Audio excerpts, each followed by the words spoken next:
sexual immorality, whether a person is walking by the flesh or walking by the Spirit. Just as Paul told these individuals in, verse 9, I believe it is, of 1 Corinthians 6, he says, you've been justified, you've been sanctified, you've been set apart. In other words, don't go back and live that way. You change your thinking on this, your attitude on this, because, your actions has changed. You need to change your attitude about it too, or you're going to go right back into that situation. And that's what he was dealing with. Of course, as he goes through, we see that he's answering questions that the Corinthian church has asked, but we only have Paul's answers. We don't have the questions. It's like listening to a phone call on one side. You only hear one version of it, but you can get the gist of what's being said based on the answers that's given. But that's the reason I wanted us to start in 1 Corinthians 6 is, again, how a person views when it comes to immorality. We got to verse 18 last week, and it says, flee sexual immorality. Every sin that a man does is outside the body, but he who commits sexual immorality sins against his own body. Here's where Paul starts making the argument that you need to protect yourself, because when you're dealing with sexual immorality, you're dealing with something that's very dangerous. You're dealing with something that's very different. I guess that's the right way to say it. Very different in the realm of sin. Because of what it affects and what can happen. When you think about that, and you think about how Paul described it, I want us to look. I found something that someone was talking about this very situation, and they used some verses from Proverbs, and I thought it was very appropriate here. I want us to look in Proverbs chapter 5. Notice what Solomon, what he says when he's instructing, because here's the thing. Here's another reason to think about this. As parents, you really need to be we need to be teaching our children this. And I have to be the first to admit, I didn't do a good job with this. It was more, don't do this, instead of don't do this and here is why. More of the explaining part of it. The more of telling them, here's how everything is laid out. Here's the purpose behind how God has designed something. And that's what Paul is dealing with here. He's explaining it. But notice in Proverbs here, notice the language. It says, my son, pay attention to my wisdom. Lend your ear to my understanding, that you may preserve discretion, and your lips may keep knowledge. For the lips of an immoral woman drip honey, and her mouth is smoother than oil. But in the end she is bitter as wormwood, sharp as a two-edged sword. Her feet go down to death. Her steps lay hold of hell, lest you ponder her path of life. Her ways are unstable, you do not know them. Therefore hear me now, my children. Do not depart from the words of my mouth. Remove your way far from her, and do not go near the door of her house, lest you give your honor to others and your ears to the cruel one. Lest aliens be filled with your wealth, and your labors go to the house of a foreigner, and you mourn at last. When your flesh and your body are consumed, and say, how have I hated instruction, and my heart despised correction. I have not obeyed the voice of my teachers, nor inclined my ear to those who instructed me. I was on the verge of total ruin, in the midst of assembly and congregation. Drink water from your own citron, running water from your own well. Should your fountains be dispersed abroad, streams of water in the streets? Let them be only your own, not for strangers with you. Let your fountain be blessed, and rejoice with a wife of your youth. As a loving deer and a graceful doe, let her breast satisfy you at all times, and always be enraptured with her love. For why should you, my son, be enraptured by an immoral woman, be embraced in the arms of a seductress? For the ways of man are before the eyes of the Lord, and he ponders all his paths. His own iniquities entrap the wicked man, and he is caught in the cords of his sin. He shall die for lack of instruction, and in the greatness of his folly he shall go astray. Notice in Proverbs chapter 6, beginning at verse 20. My son, keep your father's command. Do not forsake the law of your mother. Bind them continually upon your heart. Tie them around your neck. When you roam, they will lead you. When you sleep, they will keep you. When you awake, they will speak with you. For the commandment is a lamp and the law of light. Reproofs of instruction are the way of life, to keep you from the evil woman, from the flattering tongue of a seductress. Do not lust after her beauty in your heart, nor let her allure you with her eyelids. For by means of a harlot a man is reduced to a crust of bread. An adulteress will prey upon his precious life. Can a man take fire to his bosom and his clothes not be burned? Can one walk on hot coals and his feet not be seared? So he who goes to his neighbor's wife, whoever touches her, shall not be innocent. People do not despise a thief if he steals to satisfy himself when he is starving. Yet when he is found, he must restore sevenfold. He may have to give up all the substance of his house. Whoever commits adultery with a woman lacks understanding. He who does so destroys his own soul. Wounds and dishonor he will get, and his reproach will not be wiped away. For jealousy is a husband's fury. Therefore he will not spare in the day of vengeance. He will accept no recompense, nor will he be appeased, though you give him many gifts. Now think about, you don't see him writing about any other sin like this. And when Paul was talking about fleeing sexual immorality, and we talk about you need to put up these boundaries to make sure that you're not tempted. Satan's out there is trying to tempt individuals as much as he can. And notice what Solomon said. Here's what you do. You can't carry fire and not burn your clothes. You can't walk on fire, walk on coals, and not burn your feet. What's he saying about that? Don't do it. Don't even get close. You can't carry fire and not get burned. So don't think you can get just as close to temptation as you can get and not give in to it. He said, don't do that. He said, here's why it's devastating. You can take a man that goes steal food because he's hungry. People will understand that he does that because he's hungry, and you got to repay sevenfold. You make restitution for that. He said, you go out and commit sexual immorality or infidelity. You go to another man's wife. He said, you know what's going to happen there? Nothing you can do is going to make that husband happy. All he's going to be thinking about is vengeance. That's what he's talking about. This is a dangerous situation. It's something that's not just haphazard to think about. And as Paul describes, fleeing from this is why he says, before you can get in and think about marriage, you've got to think of it on these terms. As he said before, it's not just about fleshly desire. It's not like the Corinthians think it is. It's, I'm hungry, I'm going to eat. I have this sexual desire, that's what I'm going to do. It's just a fleshly thing. It doesn't matter. It absolutely matters.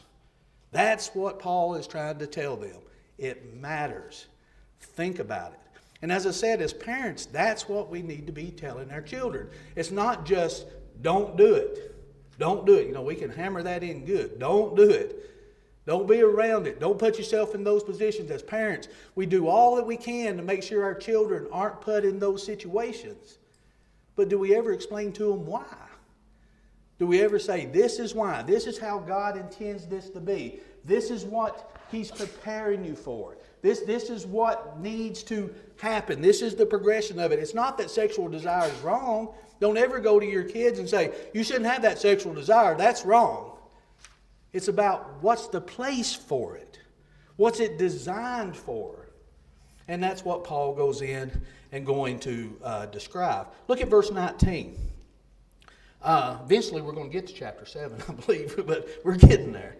He says, or do you not know that your body is the temple of the Holy Spirit who is in you, whom you have from God, and you are not your own? There again, he's talking about, it's not about who you are. When you start thinking about what our body is for, the Bible talks about God dwelling in us, the Spirit dwelling in us, Jesus dwelling in us. But he also says sin can dwell in us. That's what he goes into in Romans chapter 8. How does all this do this? It does it by us living through the word of, this is how this light is directing me. I'm walking in the light as He is in the light. We have fellowship one with another. Blood of Jesus Christ continues to cleanse me. I'm producing the fruit of the Spirit because I'm walking in the Spirit. Paul says if we're walking in the flesh and we're walking carnally, we're saying, this is my body, I can do whatever I want to do. And when we have that attitude, that's why you have abortions, that's why you have sexual immorality, that's why you have all these, because people say, it's my body, I'll do with it what I want to do. The Bible says it's not. It's God's. God is directing us. We're supposed to walk in the Spirit, not walk in the flesh. And that's what Paul is directing them to do. And I'm just kind of simplifying it so we can get into chapter 7. Now, look what he says in chapter 7, verse 1. Any questions thus far? I just kind of recapped a little bit of what we talked about last week. Don't look at Mike. He don't have a question yet. So he's getting there. He's getting there. 1 Corinthians chapter 7, verse 1. He says, now concerning the things of which you wrote to me, it is good for a man not to touch a woman. So what are we seeing here? We're seeing two different extremes. And we're going to have to let Paul say all that he's going to say, because here's where some false doctrine starts coming in. Here's where celibacy throughout life is more spiritual than being married and having those sexual relations. They start by things they say Paul is saying when he's not actually saying these things. But notice what he's going to deal with here. He's dealing with two different extremes. One extreme is what he's already been dealing with. That it's just a fleshly thing. It's just a fleshly desire. You got to eat. You have this sexual desire, fulfill it. It doesn't matter. It's just a flesh. So you have that extreme. And they go to extremes just like we still go to extremes on everything else today. That's why you have these terms, liberalism and conservatism and legalism and these, because we'll go to one extreme to the other instead of staying exactly where the Bible is, right down the middle. Paul here is dealing with two different extremes. One of them is it's just a fleshly thing. The other is, okay, we're married, but isn't it better just not to touch a woman? And by this, it's a euphemism for sexual relations, of course, as we're going to see. It's like, okay, we just don't touch a woman.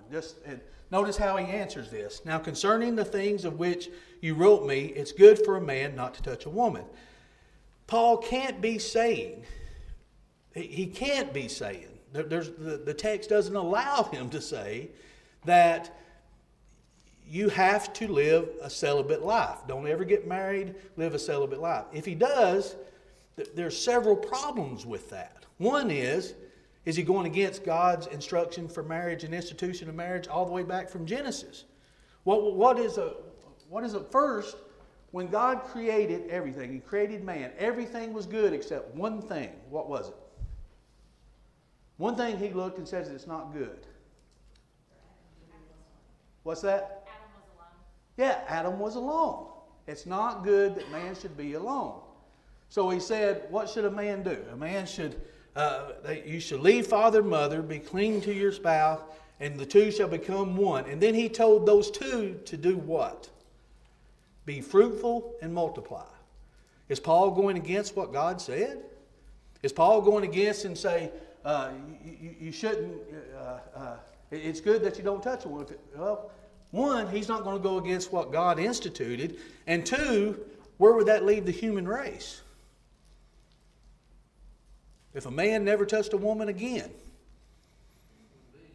wouldn't be anybody. I mean, I'm not a biology teacher, but I can figure that out. So he can't be saying that. And we're going to go in and see why. But notice what he is dealing with here.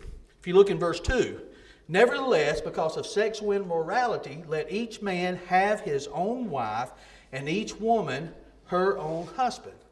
Okay, he says... First, he says, of what you wrote to me, it's good to not touch, for a man not to touch a woman. So we have to decide, is Paul saying that? Or is he saying, here's what you wrote me, that it's not good to do that?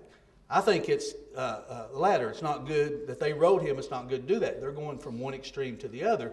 And Paul said, because of sexual immorality, and we're going to see as he goes in and explains this, because of that desire, because individuals can't control that desire, a man should have his own wife, and a woman should have her own husband.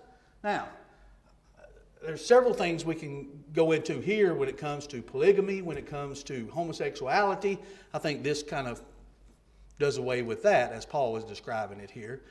But two, he says, here's because there are some that can't control that sexual desire, which sexual desire isn't wrong, and he's going to go in and talk about some have a gift, and that's what he's talking about himself. Some's able to do that, but some aren't. But by the same token, he's not saying just get married because you can't control your sexual desires. That's not the purpose, the only purpose of marriage. But Paul is dealing with what they are giving him. They're going from one extreme to the other, and they're thinking that, okay, sex is just sex, or sex is evil, and we shouldn't touch a woman. Well, Paul is dealing with both of them. Well, one, it's not just a fleshly thing. It's not just that. There's a lot more to it than that, and change your attitude and thinking of that. And the other, it's not an evil thing. So marriage is not a necessary evil. It is what he's going in and talking about. He said, nevertheless, because of sexual immorality. Now, if we just stopped here, a person might think that. But Paul goes on from things that he says. Let's go on down to verses 3 and 4, and we'll kind of back up just a little bit. Let the husband render to his wife the affection due to her, and likewise also the wife to her husband. The wife does not have authority over her own body, but the husband does. And likewise the husband does not have authority over his own body, but the wife does. So he's going to start going in here. Let's just go maybe one more and we'll back up to get the whole picture here. I don't want to get just part of it. Verse 5 and 6. Do not deprive one another except for consent for a time, that you may give yourself to fasting and prayer. Come together again so that Satan does not tempt you because of your lack of self-control. But I say this as a concession, not a command. Verse 7. For I wish that all men were even as I myself, but each one has his own gift from God, one in this manner and the other in that. So what is Paul saying in this whole thing here? He's saying, okay, what you wrote to me, it's good that a woman shouldn't touch a man. I'm saying because of sexual immorality, each woman have her own husband, each man have his own wife, and then he goes into what their duties are. Again, he's not talking about that marriage, that sexual immorality is wrong, or that you should remain unmarried. He's saying there's some that's able to do it. He said, I wish some was like me, but some have a gift of one thing and some of another. It's just like any other temptation. Some can overcome things pretty easy, some can't. So there are some that sexual desire isn't strong enough where they feel like they ever need to get married. They're content like they are. I don't think Paul is condemning marriage or that, either one. He's saying himself that this is where some in the Catholics and priests and all that get to where Paul said it's better, you're more spiritual if you remain as he was unmarried. Well, he's going to go in and talk about toward the end of the chapter why it may be better because of the present distress. But as he's talking about here, we have to keep in the context of what he's actually talking about. He's talking about because sexual immorality is so rampant, don't go to one extreme or the other, that desire that individuals have, then each person should have their own husband or each one have their own wife, or remain as he is, if they can control that sexual desire. He says don't go to one extreme or the other, and sex isn't an evil thing. Marriage isn't just a necessary evil. You have to look, as Paul says, if we look back, if we go to verses 3 and 4, notice this is a liberating, especially for the time, it's a liberating thing that Paul says. Let the husband render to his wife the affection due to her, and likewise also the wife to her husband. The wife does not have authority over her own body, but the husband does. And likewise the husband does not have authority over his own body, but the wife does. You think about, especially in that time, what do you think it was like for a woman? Did she have any authority? If she was married, what did she basically have to do? Whatever her husband said, wouldn't it? He had total control over everything. But what's Paul saying? The husband does have, the wife's body is his, but the husband's body is the wife's also. It's a two-way thing here. They become one. So it's given the wife authority also when it comes to this. Something they didn't have before. So this is going to be new to them too. So, as Paul is putting together, he's talking at that sexual desire is designed for a reason. It's designed to be used in marriage when a person has their own wife. Remember when I said in the beginning that when people say, oh, it's my body, I can do what I want to. It's not. It's God's and your spouse if you choose to get married. That's whose body it is. And what are we presenting to both? That's what Paul is saying here. What are we presenting to them? How do we view that? It's something that's special. And it's something that is special between a husband and wife. When you think about dating, that's what you've got to, I think we need to instill in our children too. And there can be 2 or 3 lessons just on this. What's the purpose of dating? What is the purpose of dating? Anybody know? To have all the fun you can have? For what reason? To do what? Why do you want to get married? What do you want to know him for? To get married. Is there any other reason to? You're going to marry a person that you're dating, right? Somewhere or another. It's not just to sow you wild oats. It's not. The purpose is you're going to find a mate. You're trying to get what the old phrase used to call it, courting. Is that what it was, Mike? That's what you do, ain't it? Court. I think it's what it is. It's for a purpose. Parents today are just teaching the kids, oh, go out and have fun, sow your wild oats, do all that you can do before you get married. Well, that attitude, where does that go into? That goes into the marriage, doesn't it? And they got that kind of attitude to where the commitment's not going to be there. The love, as far as the commitment, won't be there. It might be lust for a little while, but that's all that it's probably going to be if the attitude doesn't change. And that's what he was talking to the Corinthians about. You've been sanctified. You've been justified. You've been set apart. You lived that way, but now you have done something that you're a different person. Remember, when we become a child of God, we rise to do what? Walk in newness of life. We're a new person, right? So he says, don't go back to that. And that's why we need to be teaching our children, don't be there to start with. But he's dealing, just like he's dealing with Corinthians, just like individuals deal today. He says, here's what you are. You chose to become a child of God. You're his. You're not yours anymore. You're his. And he's for you. He directs what your steps should be. We walk by the Spirit. We don't walk by the flesh anymore. Those sexual desires are there for a reason. And he goes in and describes what that desire looks like and what it looks like in a marriage. It's not the wife's body anymore. It's not the husband's. He's to give to her and she's to give to him. And not to refuse, as he says, unless there's a time that you set apart for a reason. But notice what he says with that. There's not a take in that, is there? It's a give. It's not a take. It's not a demand. And what I mean by that, I think here's a good time to say this. It's not about just demanding.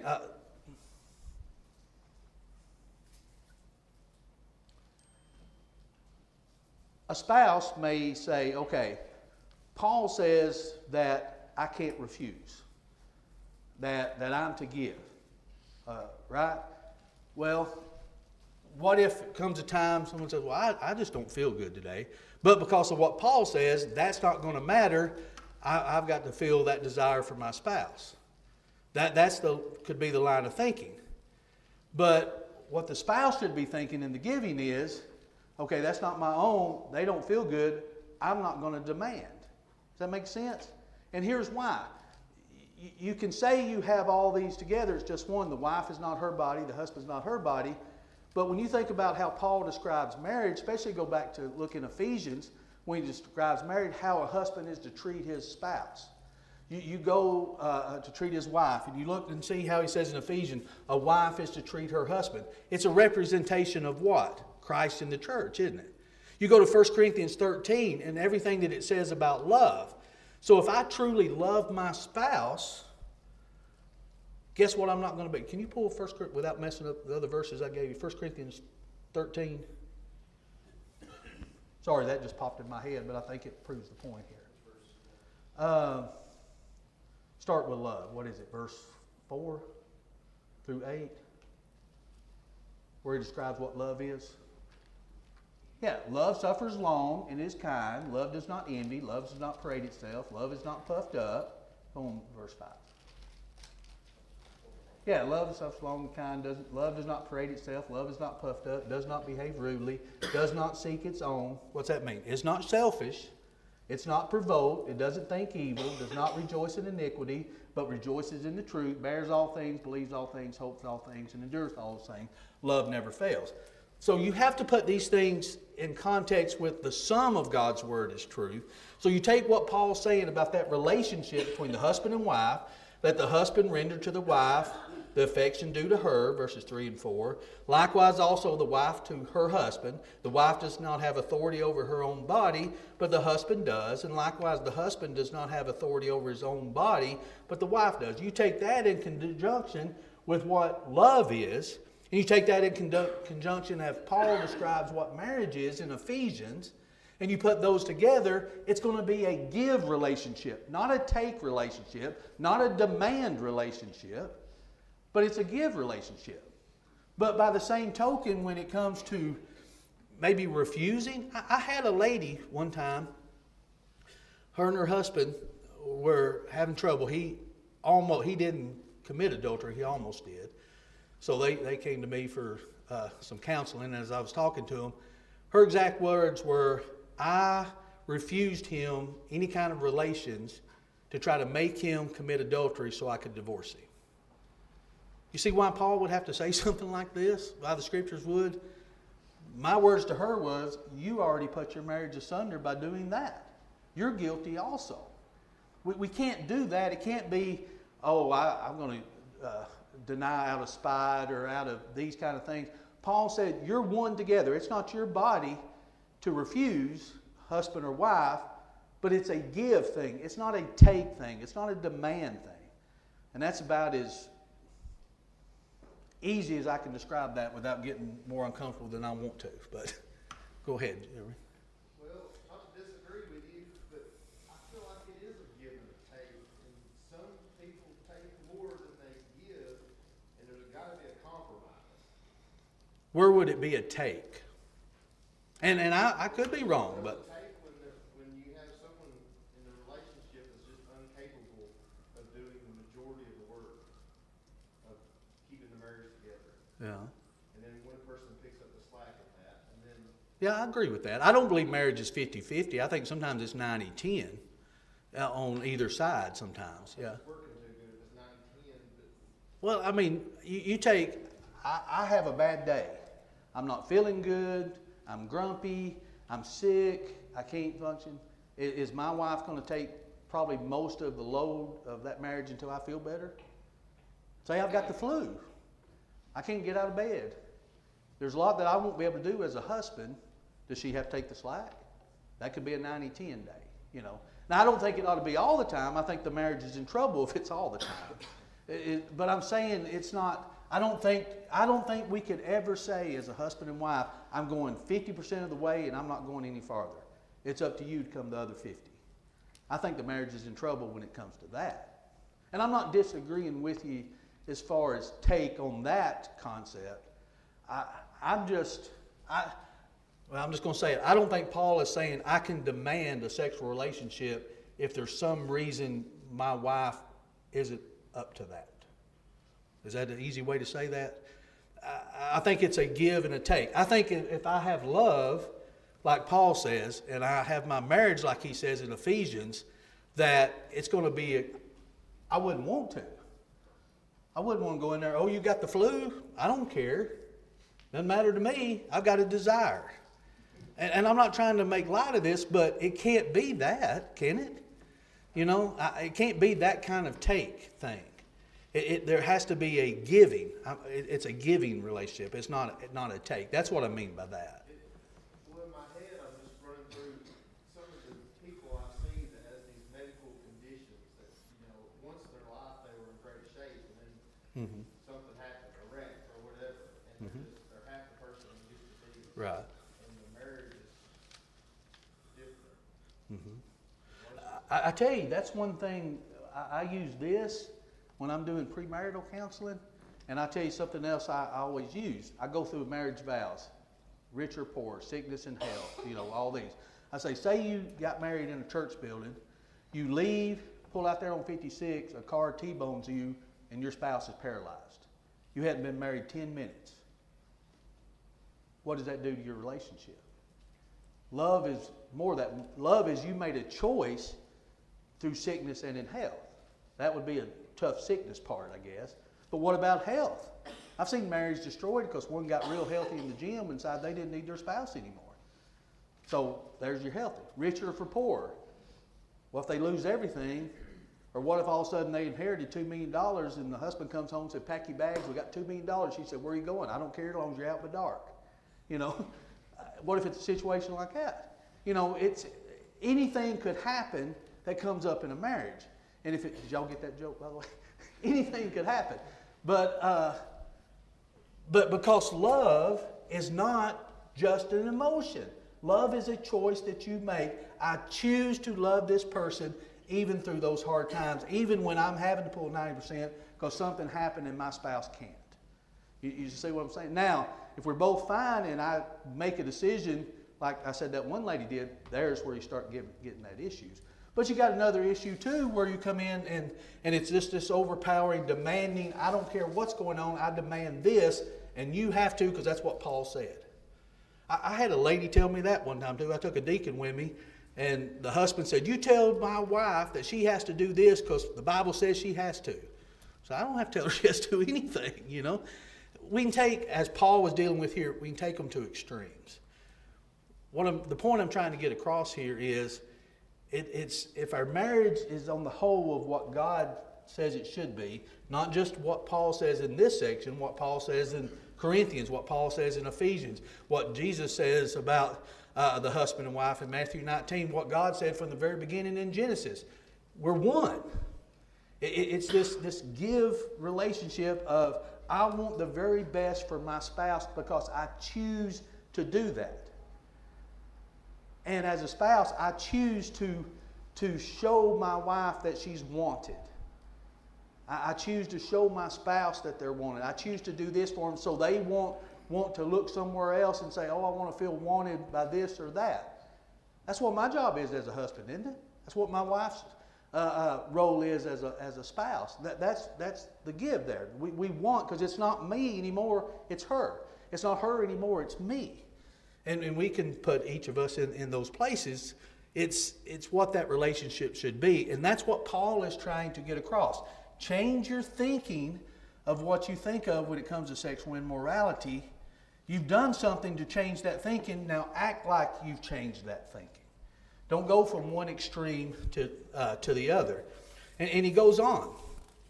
He says, do not deprive one another except by consent for a time that you may give yourself to fasting and prayer. And he says this is a concession, not a command. It's all right to come together and say, hey, here's what we're going to focus on. Or here's what the situation is. But he says, you can do that, but come back together so what doesn't happen. What he said that can happen if you're not careful with that. He said, come back together again so Satan does not tempt you because of your lack of self-control. He says, but I say this as a concession, not a command. He says, it's all right to do this for a little while, but you've got to remember, Satan's going to be right there. He's going to be right there to say, hey, look, they're not giving you what you need. They're not doing this. This person over here can do it. Look, they showed you some attention. They talked to you. They confided something in you. They gave you a look and made you feel a certain way. And then before you know it, your feet's getting burned because you're walking on coals, or your clothes is on fire because you're carrying fire. Isn't that what Solomon said? He said, be careful with that. Set those boundaries. And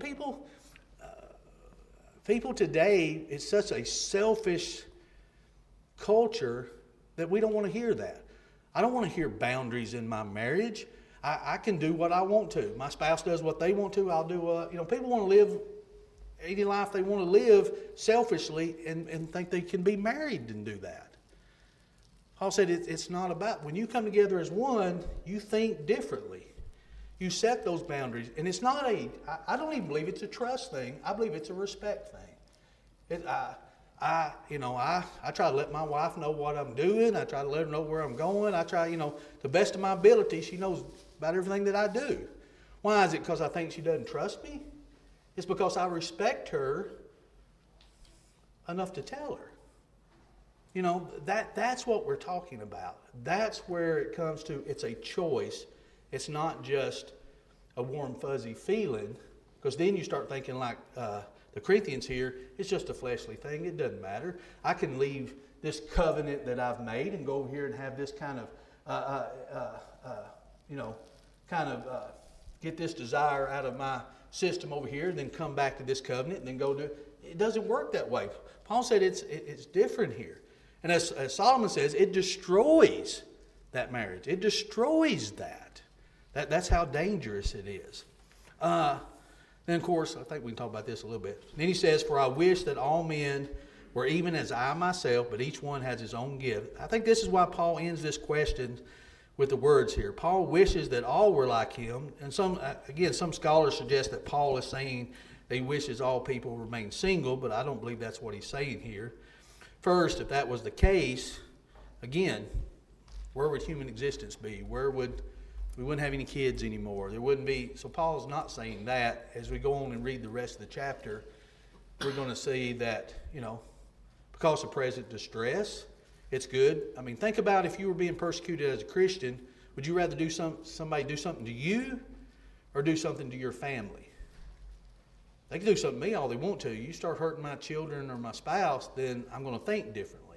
So being married would make you think different in that situation. But also, as Paul goes on to say, some's got a gift of, that sexual desire is not overwhelming where they feel like they got to get married. They're happy with the way they are. That's the way, at least in this context, at this time, this is the way that Paul was. But again, I think what makes more sense here is Paul saying he wishes that everyone was free from the need of sexual fulfillment like him. And this would be a gift from God and not be tempted, overwhelming, like some can be overly tempted by some situations. King James Version says would instead of wish. Would that? Yeah. And I think in the context he's talking, I think he does. That because he goes in and talks about widows and the virgins. Is it better for them not to marry? And he says they ought to remain like they are because of this. I think that whole context is in there. We just haven't got that far yet. Any questions, comment? This is a very serious subject. It's a problem that's prevalent in our culture, and I think it's not talked about. I don't know. I could probably count on 2 fingers the times that I've preached a lesson like this. I preached about in 1 Corinthians. I don't know that I've got this in depth in it before, but I thought about this for a lot of different reasons. I think about myself as a parent. I was a pretty no parent, stay away from this, don't be alone in these situations. And that's how I was as a preacher. I would counsel individuals that were dating and stuff, don't put yourself in that situation, don't do this, instead of here's why, because here's what God designed this for. And I think that's what we need to be teaching. And I think if that's the case, then our marriages may change individuals' thinking of sexual immorality. And I think if we have more discussions like this, open discussions, I think it will help the marriages. People will think different about marriage and the purpose behind it and the wonderful and beautiful thing that it could be. Any final thoughts tonight? Anything else, Jeremy? Nope. Be thinking for them next week. We'll go on down the chapter. We'll get to the 2 verses that I said eventually, probably maybe the next lesson or the lesson after.